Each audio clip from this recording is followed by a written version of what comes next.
bakit doon sa particular site na yon.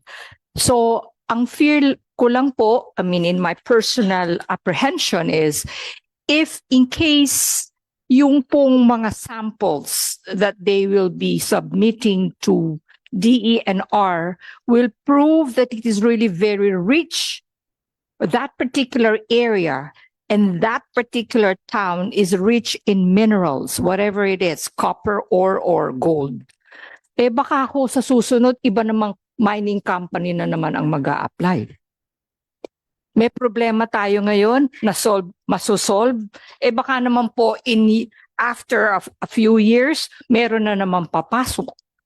Yun lang naman Well, po ang that is a very, very valid question by Governor Ruth. Siguro pwede mo sagutin, Engineer, kung sakasakali, katulad nga ng tinanong ni Gov. Ruth, na meron potential yung kanilang tawag dito?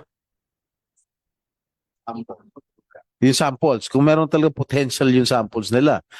So, ano ang pwede ninyong gawin? Pwede mangyari? Yung pong result ng samples, it will be recorded as a permanent record po ng MGB. And it will be included doon sa ating national inventory of how rich we are. Pero yung pong opening of area into exploration, mining. Hindi ibig sabihin, ililift niyo yung suspension.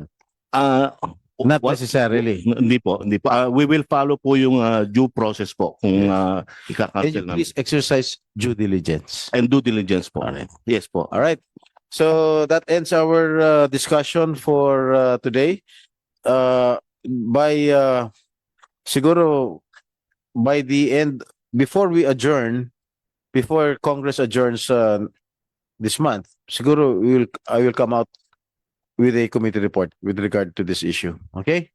Maraming salamat sa pagdalo nyo ngayong umaga. Kumain muna kayo. The hearing is hereby adjourned.